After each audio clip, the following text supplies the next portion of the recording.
Guys, andito ako sa Chef Warren Up and Smoke Lounge. Isa ito sa bago nila. Chicken salad lettuce wrap. Ayan oh.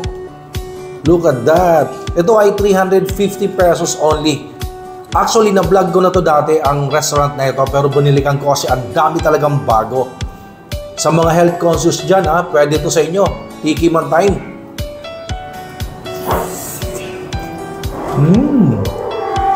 Grabe, ang solid ito. Ang sarap.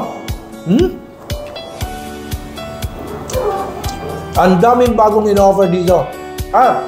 Buy one, take one pa rin ang steak dito. Please follow me on TikTok, Instagram, Facebook page, Noel Vlogs Food and Travel. And of course, check nyo sa kanilang Facebook page. Ito yung kanilang Facebook page. Ang sasarap dito.